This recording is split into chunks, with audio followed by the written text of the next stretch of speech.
Hey everybody, what is going on? I am Maximus Rex. This is Big Baby Reviews, and today is January 1st, 2025. So happy new year to all of you out there. All of you who are subscribed and are following the channel, thank you so much for still being there. Really appreciate it. Those of you who are watching but are still not subscribed, please do so. Really helps us out.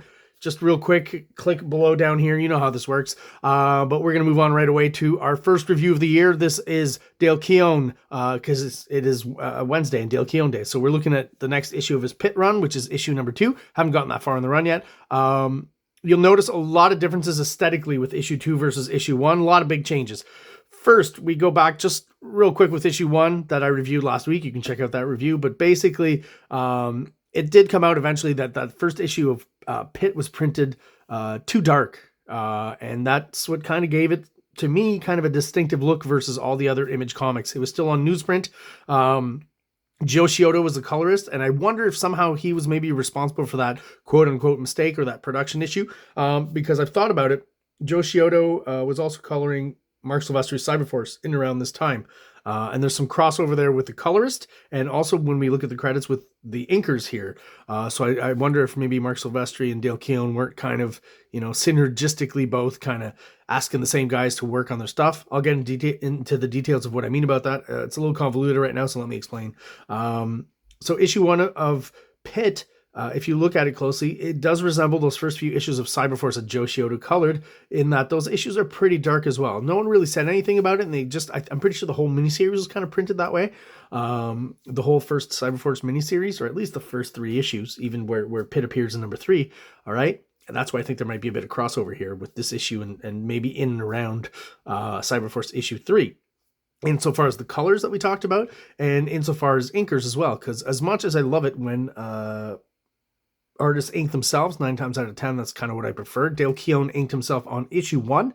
It looked great, and even with that darker kind of printing snafu, I think that kind of helped in a weird way give Pitt a distinctive look versus other Image comics and other Marvel and DC comics. And with issue 2, we kind of lose a bit of that side of it. Yes, the art clears up.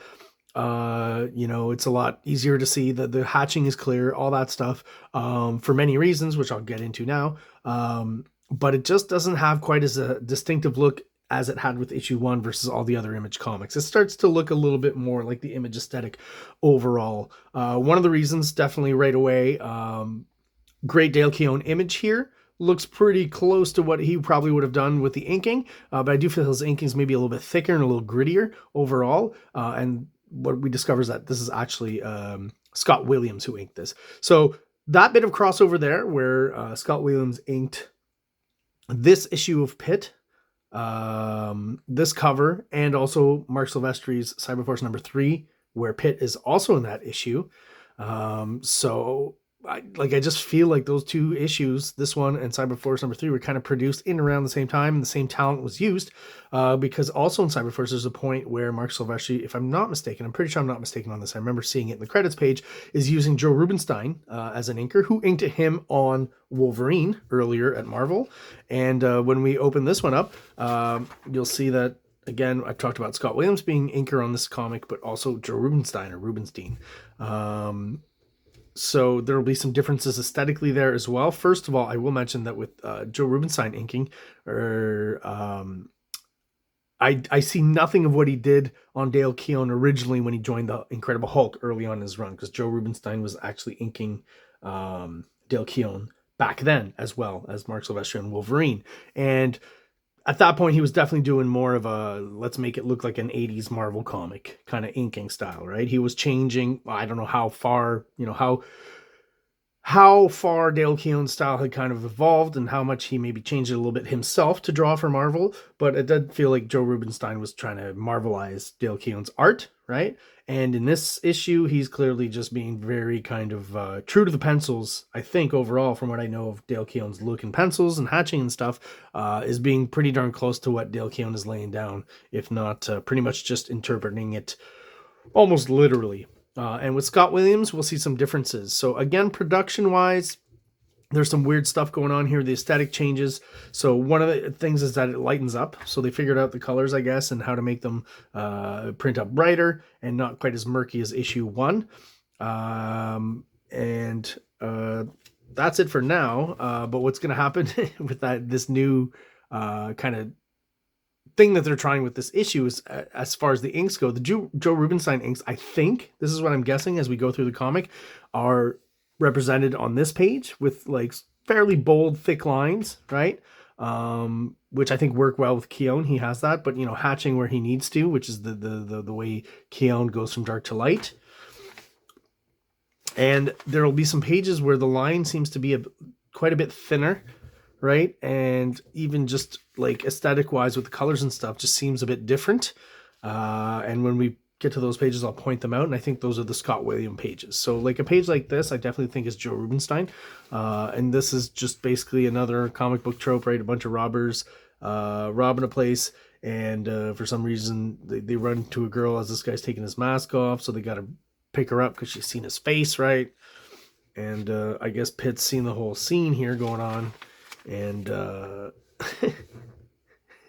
we don't ever see him on the bike, right? Maybe last issue, but like here he's on the motorcycle and you just see the motorcycle approach. Some good storytelling. I wouldn't want to have to draw a motorcycle. I just find them hard to draw. And a pretty cool shot here of Pitt just kind of ripping the back of the van open and these guys' faces. Dale Keown is definitely, I've talked about before, master of expression. Even at this small size and scale, these expressions really kind of shine through as to like the horror and the surprise on their face. So I'm trying to point out a Williams page at some point. So yeah, he just shoots Pitt point blank. And, this whole issue is kind of like to establish a few things. One, how much of a badass Pitt is, and some of the backstory that we didn't really get a lot. We got a few snippets last issue. Now we'll get a bit more clued in onto as to the villains and the people who are kind of coming after Pitt and why they're coming after Pitt, right? We don't quite know at this point. Find out more in this issue. And I was surprised, like story-wise, I mean, people complain about Image Comics having no story. I do think Pitt is the exception. I'm not saying it's maybe as well thought out as the Savage Dragon or Spawn or anything like that. And Spawn is well thought out, but not that it's the best kind of thing to read, right, from Image. I still think Savage Dragon was probably the best series to kind of follow. I think Pitt is maybe a close second to Savage Dragon. Unfortunately, it was very sporadic in his schedule and coming out. And that's probably what hurt it the most.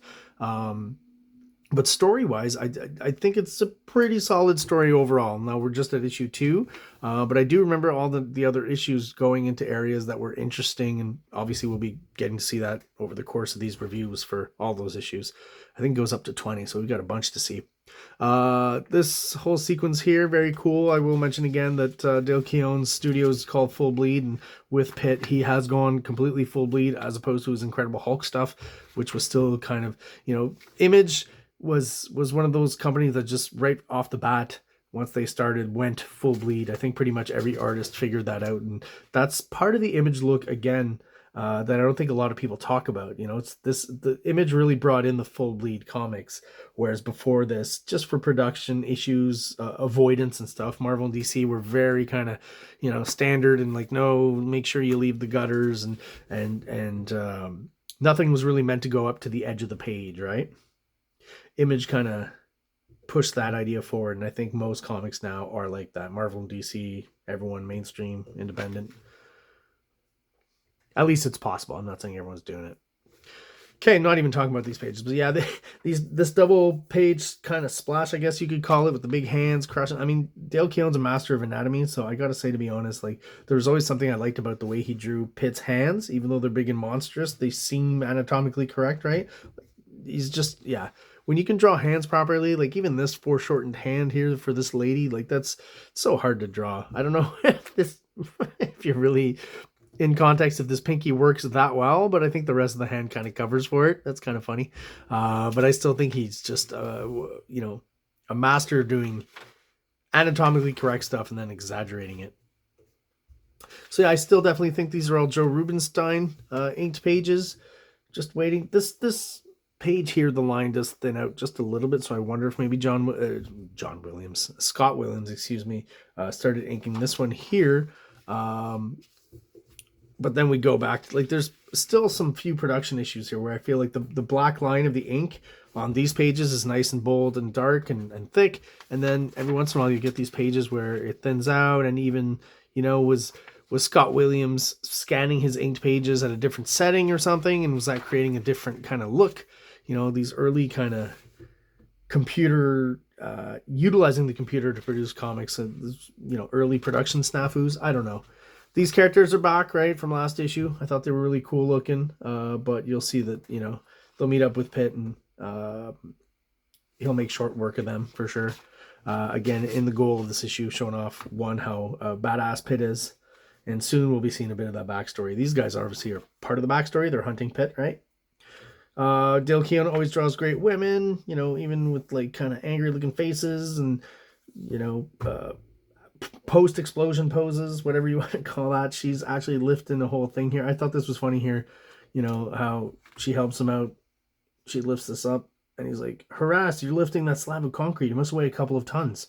Must be the adrenaline. They say in times of stress, the body releases adrenaline, giving us superhuman strength. Adrenaline, my ass. That was fucking weird. I'm pretty sure that's what that means. Yeah, I kind of like that sequence, that old kind of urban legend of, you know, this idea that, you know, in times of stress, exactly as it said here, that your body can do crazy things. I guess I can kind of believe that. There's that video of that guy, you know, some helicopter had kind of crashed after just trying to, I don't know if it was landing or trying to get off or whatever, but it kind of fell off to the side in like a lake or waterway, and the guy was caught in there underwater, and he was going to drown. And some big, you know, fat dude just shows up and, you know, tries a couple of times, and eventually, just by grabbing the bottom of the helicopter, he actually is able to hoist it up and hold it. And the other guys around there can like get the guy out, and they eventually do get him out and save his life, right? So, you know, what's going on there? Is a bit of buoyancy from the water and this and that, sure, but who would think to go in and lift, you know, the helicopter off its side? And this guy did. So I'm sure you can check that out on YouTube. Getting a lot of cool shots of Pitt here. Some cool page layouts, more 90s kind of style layouts, right? I think all the Image guys, once they moved on from Marvel to Image, felt a lot freer with their layouts and stuff, and, you know, would do way more splash pages and stuff. You know, art-wise, I can't fault them for that. I get it. So this page here, again, I think is a thicker line, probably a Joe Rubinstein ink job here. And then like a page like this is where I think Scott Williams kind of comes in. Right away, the line kind of thins out a bit. And when I look at this drawing specifically, I really feel like there's something close to what's going on with Mark Silvestri drawing Pitt again in that Cyberforce issue number 3 from the miniseries. You know, I just see a lot of crossover now that I know that's the same colorist, it's the same inker, right? I always thought, you know, Mark Silvestri was one of the guys who, other than Dale Keown, drew the best Pitt, and he only drew him for one issue, really. So it's almost as if, you know, Mark Silvestri in drawing Pitt had access to the Dale Keown pages somehow, because maybe Williams was inking them, and, you know, he would see it in the studio or something. I don't know exactly how that worked, but there's something going on there. There's a story there that I'd love to get to the bottom of. If anyone has any details, let me know in the comments. Great double page splash here. Not quite as awesome as when there's 2 or 3 insert panels, just the one. And it's kind of, you know, basically a repetition of the same kind of action. This is another one of those pages that the line seems to thin out a bit, and even the coloring is different. It's, yeah, I don't know. There's still some slight production issues with this issue, in my mind, coloring wise, and how they're treating the black line. It gets a little bit lighter here. It's just the inconsistency between how dark the black is from one page to another. So yeah, I think the lighter pages where the black is lighter and the lines are a little bit thinner, more than likely are the Scott Williams pages. Like when I look at this hand here, I see a lot of the Scott Williams, more so than Dale Keown. I like how the cut says gash. And then we get back to the darker kind of lines here, and even the colors and stuff are just, you know, somewhat different. So I do prefer in this issue the darker, bolder kind of inking. The Joe Rubinstein inking in here, I think, is maybe closer what Dale Keown would do than the Scott Williams inking. The Scott Williams inking always tends to make everyone look a little bit more like Jim Lee. So in Dale Keown's case, it's not the end of the world, but I've talked about this before, where Mark Silvestri starts to look too much like Jim Lee, you know? And again, this whole book and fighting these guys off, just there to show you how tough this guy Pitt is, right? He is Image's Hulk, basically, with no nose. but just bigger teeth and claws. So, yeah, another double page splash here. Well, at least we've got, you know, kind of the top panel here. Just literally punches this guy's head off, which is, I don't know what to say here. You know, it's still following the old 80s cartoon rule where, you know, you couldn't hurt or kill human beings, but you can robots, aliens, things like that. So you got to assume with the green blood that this guy's some sort of alien. So it's still pretty much, well, it's at least PG-13, we'll say. Not that I'm a prude in any way. I think this is great and it's fun.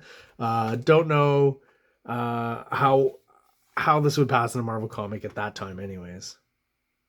Kind of similar, isn't this? Is like, I almost feel like this is what happens in Zack Snyder's Justice League at the end. Doesn't he throw? Do they actually? Wonder Woman cuts off Steppenwolf's head, right? I think that's what happens. Like Superman kind of hacks off one of his horns with his eyes, laser eyes, X-ray eyes, whatever you want to call it, and then Wonder Woman cuts his head off and throws him back to Darkseid through the boom tube, right? I think that's what I remember. Now having to ink this, man, Jesus. Really cool image though. Like all the textures, all the hatching, the lighting and stuff, reminding you that of my theory that I definitely think like the double lighting that Dale Keown does definitely influenced Stephen Platt, and that's where Stephen Platt got it from. These early issues of PITT, I didn't see quite. There was some of this going on in Incredible Hulk, a little bit hints of it, but it really kind of, you know, starts to shine on PITT. This kind of underlighting double hatchy job, which Dale Keown, don't get me wrong, does amazingly. Stephen Platt just made it kind of insane and crazy. And just, I don't even want to say he brought it too far because there's no such thing in art, but he did bring it probably as far as it could go. So basically this is where I thought this was funny and just such a very 90s moment with obviously this very 90s character. But the kid here, you know, you trash the nasty bad guys, then save my grandpa and me. Awesome. Right? And he just saw this guy like rip people's heads off and he's bleeding all over the place. And this kid's just like, and it's definitely inspired from Terminator, right? I see so much. I mentioned in issue, you know, 1, you know, walking away naked, getting attacked by the gang of bikers, and then taking their clothes, kicking the shit out of them, taking their clothes. The fact that he appears through a portal, like all these things, right? It's pretty much Terminator stuff. And this is Terminator 2, just with a younger kid than John Connor.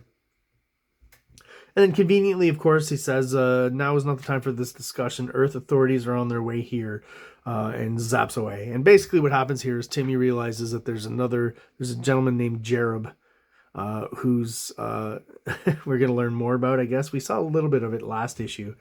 He's some sort of like telepathic space alien who PITT killed, if I'm not mistaken. I'm probably spoiling that. I think that's what happened. But his subconscious mind was phased in with PITT, so he's inside PITT's head basically, and that's a lot of what'll drive the story, right? Basically the aliens are looking for that alien soul for the powers or something. I'm not quite sure. We'll find out more as we move ahead. Great visuals once again. Love this page here. Like this page to me looks like almost like it was inked by Dale Keown once again, so I definitely think that's Joe Rubinstein doing these pages. They're a little dirtier, a little grittier, and I think that's great. I like this idea of the ship here. Like just by looking at it, I can kind of infer its backstory. You know, their ship kind of like lands on an asteroid. And again, if that's what's intended, I don't know. I don't even know if Dale Keown himself put so much thought into it. But it's a cool visual that really evokes the story. So I'm just going to throw it out there. Their ship is this thing here, right? And, you know, it just kind of whatever, you know, galaxy they want to be kind of waiting in or just kind of sitting in, and, you know, close to Earth or whatever. They land on an asteroid and then they kind of hollow it out and build kind of a mini, you know, it's like a parasitic ship where it grabs the asteroid, empties it out, builds kind of quarters and probably toilets and stuff. They got to take a shit and a piss, right? Inside of there, throws in a few little windows. And, you know, once they're done, the ship flies off and leaves the asteroid kind of a husk. That's kind of the story I get there, just from the visuals. So good job on you, Dale Keown, for evoking all that. Dale Keown's kind of version of Kirby Crackle seems a little abstract, maybe like assistant-y. Someone else did it, but it's possible. Probably Joe Rubinstein. I still don't know. I really like this guy's design, Voivod, right? Basically coming out of like a huge anus is cool looking, to be honest, even though that's what to me it evokes, a huge anus. He's always kind of pulling out of an anus, but he just can't quite separate from it. And again, the same kind of way texturally that Dale Keown draws veins on arms and stuff on Pitt and all these other creatures. He's basically using it here just on a bigger scale for the Voivod character and for the effect of him kind of pulling in and out of this anus, right? Like you can see here. And again, it's just something cool about that design, right? Like it harkens back to almost like, it is, you know, I say this, but its ancestor is kind of like almost like the Wizard of Oz, right? But a very dark version of the Wizard of Oz in this case. And I guess we'll find out more about Voivod, if that's his true form or if that's just, you know, some sort of like when Dracula's resting and getting his energy back or whatever. And just finishes off with him menacingly grabbing this guy's head and asking him to feed him with his fear. So I guess I have to infer that he feeds on fear. Well, there's a few fearless men here, so it won't work with these guys. And they are Strike Force. I have a review of issue 1 on a Wildcard Sunday. Check that one out. I should maybe check out the next few issues. If Brandon Peterson's actually drawing a few issues, I should maybe go out and check those out. Buy them and do a review.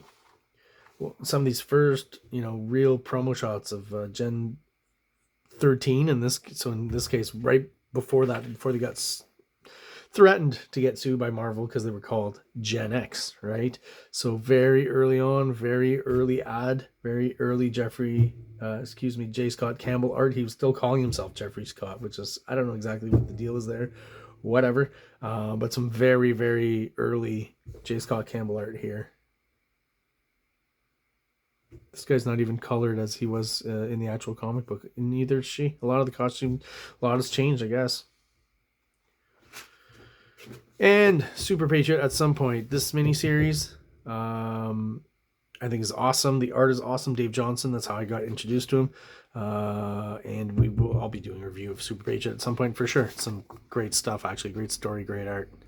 There you go, guys. My review, the New Year's review of Pitt number 2. You have any questions, comments, concerns, let me know down below. If you are subscribed and you're still watching, thank you so much for still being there. We got some good stuff for you in 2025 coming up, so please stick around.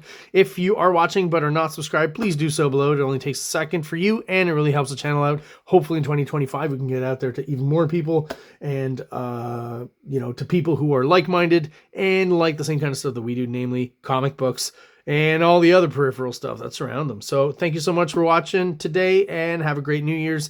And have an awesome day. Like, subscribe, like, subscribe.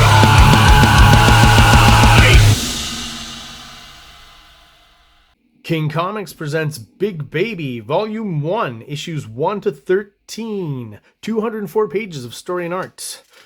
King Comics also presents Star Crasher one-shot, 32 pages. Cosmic sci-fi surrealist adventure.